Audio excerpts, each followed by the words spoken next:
함께 예배하는 모든 분들 가운데 이 말씀에 축복이 함께 하시기를 주님의 이름으로 축원합니다. 바울이 지금 3차 전도 여행 중에 있습니다. 바울의 공식적인 전도 여행으로는 마지막 전도입니다. 이 전도가 끝난 다음에 이제 20장에 가서 그가 예루살렘으로 이제 올라가게 되고, 그리고 그곳에서 이제 붙잡혀서 이제 노마로 이제 죄인의 몸이 되어 가지고 압송당하게 됩니다.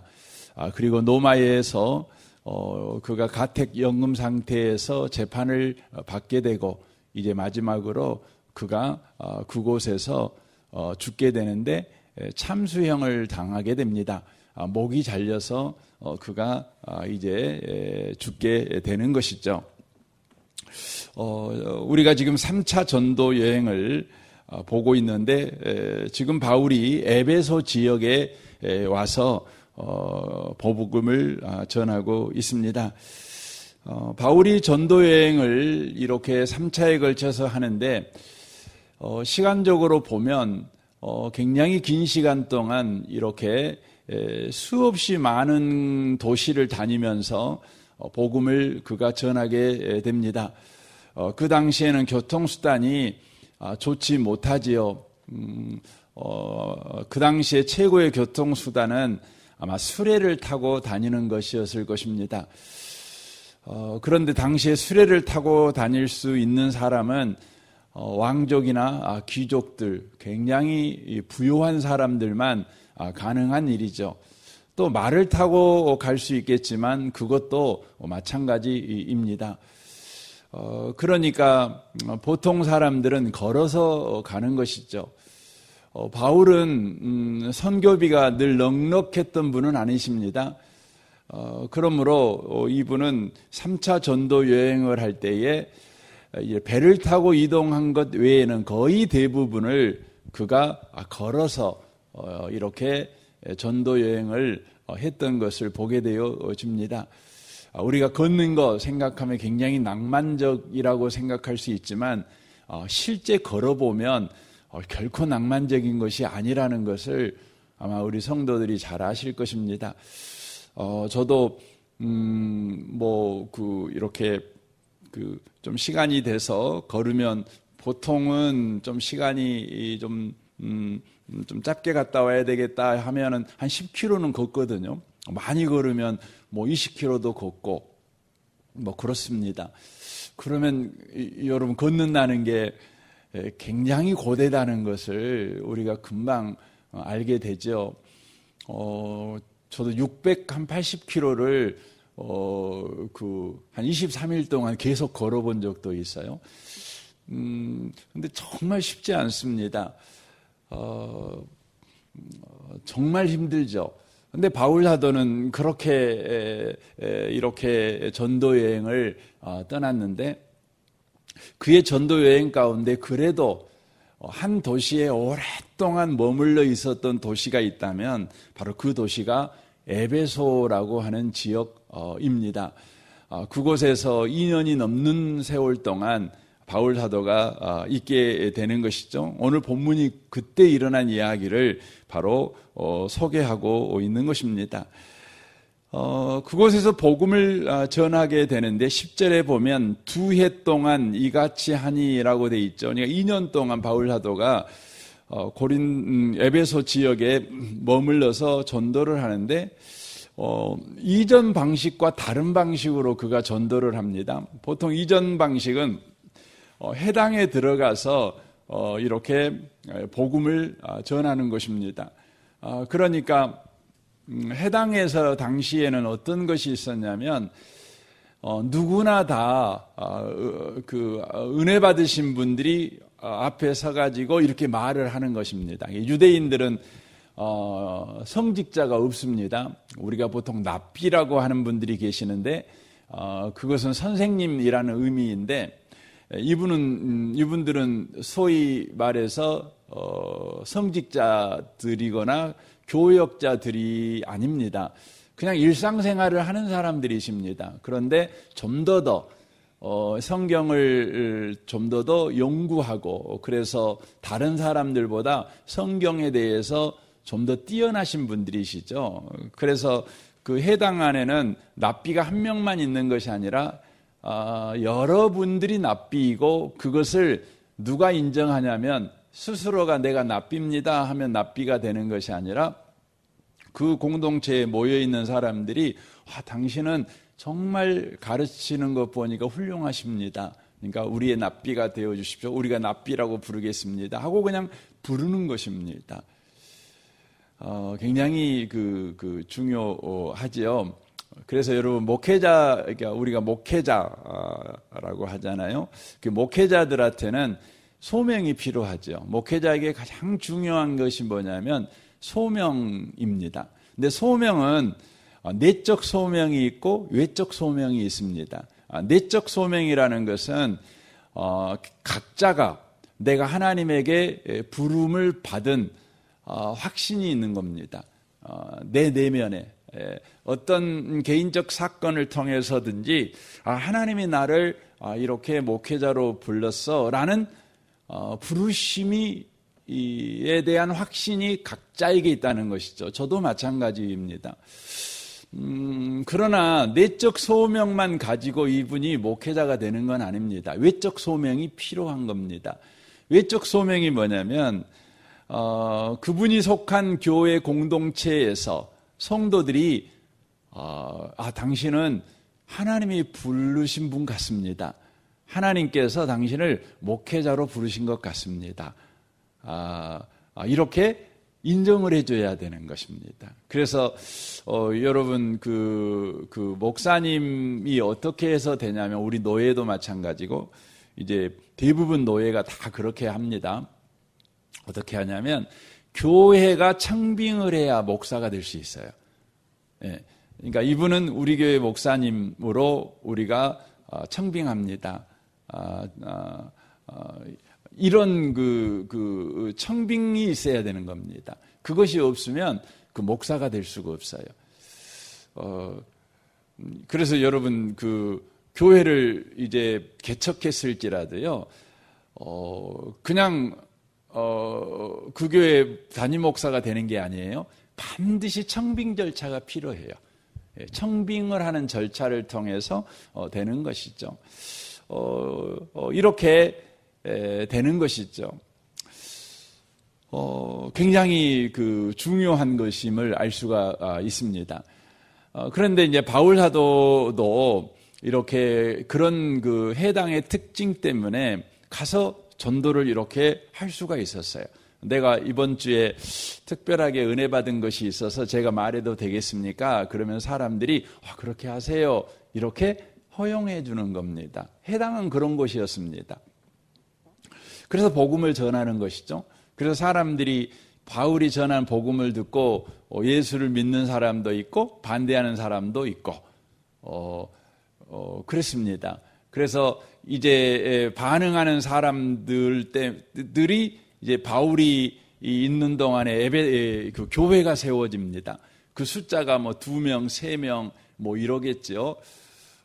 그리고 바울 사도를 반대한 사람들 때문에 바울은 또 그 도시에서 쫓겨나서 또 다른 도시로 이제 가는 겁니다. 항상 그랬습니다. 그래서 바울이 해당해서 복음을 전하면 거기에 반응하는 사람들로 인해서 교회가 세워지고 반대하는 사람들 때문에 그 도시에서 쫓겨나갔고 또 옆 동네로 가고 이렇게 계속 가는 겁니다. 근데 에베소 지역에서만큼은 어땠냐면 바울이 그때도 해당해서 복음을 이렇게 전했어요. 전했더니 그 바울의 복음에 반응하는 사람이 나오는 겁니다. 그리고 반대하는 사람이 나오는 거죠. 언제나 반응하는 사람은 소수입니다. 많지 않습니다. 거기에 수백 명이 모여 있어도 반응하는 사람은 겨우 1명, 2명 항상 그랬습니다. 그리고 나머지 98명, 97명은 바울을 반대하는 거죠. 그 동의하는 사람, 반응하는 사람들은 그 믿지만 열렬히 믿는 건 아니에요. 아슬아슬 믿어요. 근데 반대하는 사람들은 완전히 극렬하게 반대하는 거예요. 그러니까 바울이 이제 아슬아슬하게 예수 믿는 사람들이 있으면 그 사람들이 굳세게 예수 믿을 수 있도록 그곳에 머물면서 이렇게 도와주고 떠나면 좋잖아요. 그런데 너무나 극렬하게 반대하는 사람들이 많기 때문에 그렇게 할 수가 없는 거예요. 그러니까 떠나는 겁니다. 그러니까 바울 사도가 1차 전도 여행을 할 때에 그렇게 해갖고 예수 믿는 사람들이 이렇게 생겨갖고 교회들이 생겼지만 간당간당 믿음을 갖고 있는 거예요.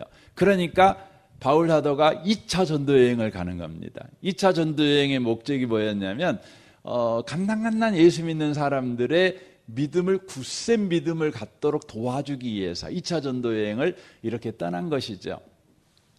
3차도 똑같은 목적이었어요. 3차도 그렇게 떠나는 것이죠. 그런데 에베소 지역에서는 이제 3차 와서 복음을 전하는데 또 극렬하게 반대하는 사람이 있어요. 그리고 깐닥깐닥 예수 믿는 사람이 있는 것이죠. 그때 바울이 어떻게 했냐면 안 떠나는 겁니다. 안 떠나고요.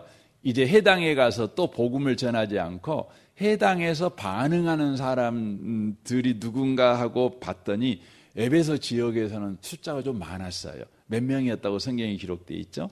여기에 보면 12명쯤 19장 7절에 보면 그렇게 되어 있어요. 모두 12사람쯤 되니라 이렇게 되어 있어요. 12사람이 반응을 하는 것이죠. 반응하는 것입니다. 12사람이. 그러니까 그 사람들을 따로 세웠어요. 그래가지고 그 12사람만 따로 2년 동안 집중해서 가르쳤어요. 2년 동안 집중해서 가르쳤습니다. 그랬더니 어떤 일이 벌어지냐면 이 소아시아, 지금 소아시아는 지금의 터키 지역을 말해요. 터키 지역 전역이 바로 이 복음을 믿기 받아들이는 일이 벌어지는 것입니다. 곳곳에서 교회가 세워지는 거죠. 왜 그러냐면 바울이 12명을 가르치는데 이 12명들이 막 뛰쳐나가서 가르치는 것입니다. 그러니까 굉장한 일이 막 벌어지게 되는 것이죠. 더더욱이나 하나님께서 바울 사도를 통해서 막 기적의 일을 막 행하셨습니다. 손수건만 얹어도 막 병든 자가 치료되어지고 막 이런 일이 일어나는 거죠. 막 귀신이 떠나고 막 이런 일이 벌어지는 것입니다. 굉장한 일이죠. 그러니까 사람들이 반응하기 시작하는 것입니다. 그러니까 이 반응을 보고 여기 13절에 보면 이에 돌아다니며 마수라는 어떤 유대인들이 이제 있었어요. 이 사람들이 시험 삼아 악기 들린 자들에게 주 예수 이름을 불러 말하되 내가 바울이 전파하는 예수를 의지하여 너희에게 명하노라 이렇게 하고 다녔어요. 근데 그 중에 유대의 한 제사장 스게와의 7 아들도 이렇게 했다는 것이죠. 그랬더니 이 악기가 내가 예수도 알고 바울도 알거니와 너희는 누구냐 하며 악기 들린 사람들이 그에게 뛰어올라 눌러 이기니 그들이 상하여 벗은 몸으로 그 집에서 도망하는지라 이렇게 돼 있어요. 그러니까 바울을 통해 이런 막 기적이 나타나니까 사람들이 이제 예수 이름을 가지고 기적을 자기들도 막 행하려고 막 하는 것입니다. 그런데 기적이 일어나는 것이 아니라 봉변을 당하는 일이 바로 일어나게 되는 것이죠. 그래서 17절에 보면 에베소에 사는 유대인과 헬라인들이 다 이 일을 알고 두려워하며 주 예수의 이름을 높이고 믿는 사람들이 많이 와서 자복하여 행한 일을 알리며 또 마술을 행하던 많은 사람이 그 책을 모아가지고 와서 모든 사람 앞에서 불사르니 그 책값을 계산한 즉 은 5만이나 되더라 이렇게 이야기를 합니다. 그러니까 이 사건으로 인하여서 이 에베소 지역 또 이 소아시아 전역에 우상을 숭배했던 사람들 그리고 귀신의 힘을 의지했던 사람들, 또 사람들을 속이는 사람의 능력을 의지했던 사람들이 그 모든 것을 버리고 주님 앞에 돌아오는 것입니다. 그리고는 20절에 보십시오. 이와 같이 주의 말씀이 힘이 있어 흥황하여 세력을 얻으니라. 그러니까 지금까지 귀신의 힘을 의지해서 인생을 살고 자기의 재주를 의지해서 인생을 살았던 사람들이 이제 모두 다 주의 말씀을 의지해서 사는 말씀의 부흥이 소아시아 전역에 일어나게 되었다. 이렇게 성경이 이야기합니다. 여기에서 우리가 아주 중요하게 알 수 있는 신앙이 뭐냐, 이걸 성경이 가르쳐 주는 겁니다. 그러니까 여기에 분명하게 바울 사도가 12명을 데리고 이 따로 두란노 소원이라는 곳에 가서 그들을 가르쳤어요. 가르쳤을 때 전 지역에서 막 그 말씀의 역사가 막 나타나는 것이죠. 곳곳에서 교회가 세워지는 것이죠. 그리고 또 말씀의 능력이 나타나고 막 기적이 나타나는 겁니다. 병든 자가 치료되고 막 그러는 겁니다. 그러니까 사람들이 막 그 기적에 또 막 환호하는 겁니다. 그러니까 말씀으로 사람들이 막 이렇게 변화되었어요. 그래서 소아시아 지역에 막 변화가 일어나는 겁니다. 그런데 그 변화에 어떤 또 일이 일어났냐면 기적이 일어나는 일이 막 일어난 겁니다. 그러니까 사람들이 지금까지 막 말씀을 쫓아가던 사람들이 기적이 일어나는 걸 보면서 기적을 쫓아가는 겁니다. 기적을 쫓아가는 겁니다. 그러니까 한번 여러분 그림을 도표를 그려보시면 좋겠어요. 말씀으로 변화가 일어나는 도시에 말씀 때문에 기적이 일어나니까 사람들이 말씀을 중심으로 신앙생활하는 것이 아니라 기적을 중심으로 신앙생활하는 거예요. 그러니까 하나님께서 또 어떻게 하냐면 기적을 쫓아가는 신앙생활 때문에 봉변을 당하게 만들어요. 그래가지고 다시 어디로 가게 되냐면 말씀 중심의 신앙생활로 돌아오게 만드는 거예요. 그러니까 말씀 중심의 신앙생활을 하게 될 때에 기적이 일어나기도 해요. 하지만 기적이 신앙생활의 중심이 아니라 여전히 신앙생활의 중심은 하나님의 말씀이라는 거예요. 이걸 이야기를 해주고 있는 것입니다. 그러니까 우리의 삶에 말씀이냐 기적이냐 이렇게 두 가지를 선택해야 된다면 두말할 것도 없이 우리는 말씀이겠지요. 그러나 우리 인생들은 늘 삶이 힘들고 어렵지 않아요. 그러니 까닭에 우리는 사실 말씀보다는 기적을 선호해요. 기적을 선호합니다. 기적이 일어나기를 원합니다. 기적을 갈망합니다. 그러나 성경은 우리에게 끊임없이 뭐라고 말하냐면 사람이 떡으로만 사는 것이 아니라 하나님 입에서 나오는 말씀으로 사는 거야. 말씀으로 살아갈 때 우리에게 기적이 일어날 수도 있겠지만 기적이 안 일어나도 돼. 말씀으로 살아가는 게 더 중요해 라고 가르치고 있는 겁니다. 이게 에베소 지역에 나타난 아주 중요한 거죠. 그러니까 우리는 이제 그런 생각을 할 때가 있죠. 여기에 11절에 보면 하나님이 바울의 손으로 놀라운 능력을 행하게 하시니 심지어 사람들이 바울의 몸에서 손수건이나 앞치마를 가져다가 병든 사람에게 얹으면 그 병이 떠나고 악기도 나가더라 이렇게 돼 있다고요. 여기에 주어가 뭐죠? 하나님이에요. 하나님이, 바울이 아니에요. 바울이 이런 능력을 행한 게 아니고 하나님이 바울을 사용하셔서 그 능력을 행하신 거예요. 그러니까 바울은 그냥 마른 막대기예요. 바울은 아무것도 아니에요. 그냥 하나님이 바울도 쓰실 수 있고 저와 여러분도 쓰실 수 있고 하나님의 마음이에요. 그런데 사람들의 시선은 누구에게 더 끌리냐면 바울에게 끌려요. 그래서 우리는 우리와 바울을 비교해요. 왜 바울은 했는데 나는 못하지? 이렇게 되는 거죠. 그런데 우리가 주목해야 되는 것은 하나님이 바울을 쓰신 거예요. 그러면 하나님이 바울도 당시에 쓰실 수 있지만 오늘날에는 우리도 쓰실 수 있는 거예요. 그러나 바울을 쓰신 목적이 뭐냐면 하나님께서 바로 기적만이 우리에게 바른 신앙을 가질게 만들어 이걸 가르쳐 주려고 하신 것이 아니라 바른 신앙을 갖고 살아갈 때에 우리 가운데 기적이 필요하면 기적도 일어나, 이걸 가르쳐 주는 거예요. 그럼 기적이 필요 없으면 여러분 기적이 굳이 일어날 필요는 없지요. 그러면 여러분 우리에게 기적이 언제 필요하냐? 그러면 하나님의 말씀대로 살아가지 않는 환경과 또 여러 정황 속에 빠져 있는 사람들에게 다시금 하나님의 말씀 중심의 삶을 살아가게 하시기 위한 응원의 방식으로 우리에게요 기적을 일으키시기도 하신다는 거예요. 그러니까 여러분 기적은 뭐예요? 응원하는 거예요.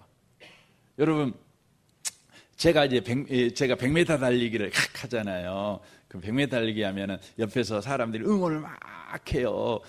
응원 중요하잖아요. 근데 정작 중요한 건 뭐예요? 달리기 하는 내가 중요한 거예요.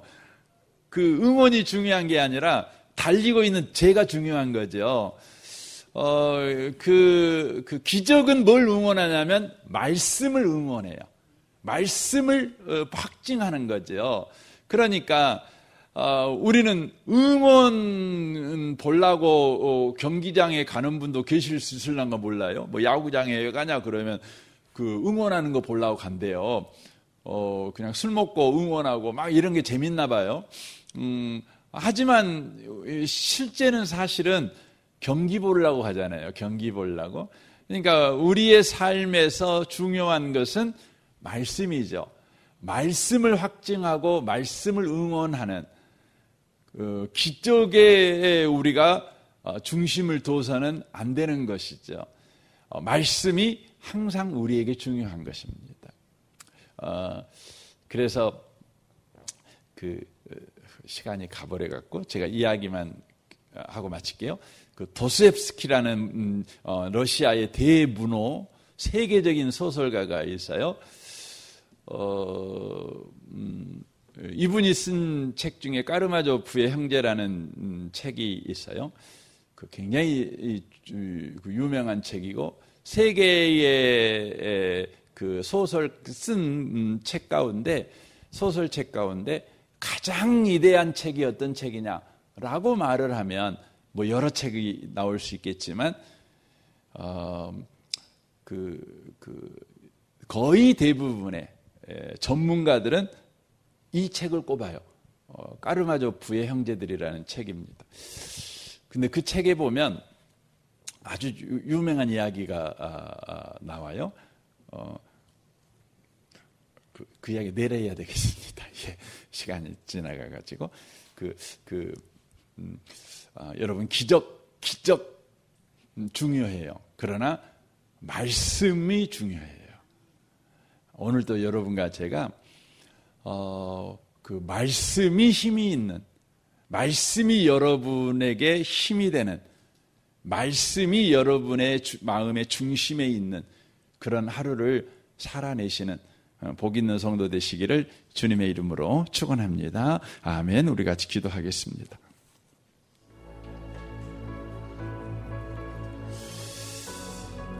오늘 말씀을 생각하며 오늘도 말씀이 힘이 있어 흥황하여 세력을 얻는 오늘 한날 되게 하여 주옵소서. 여러분 기도하시면 좋겠습니다.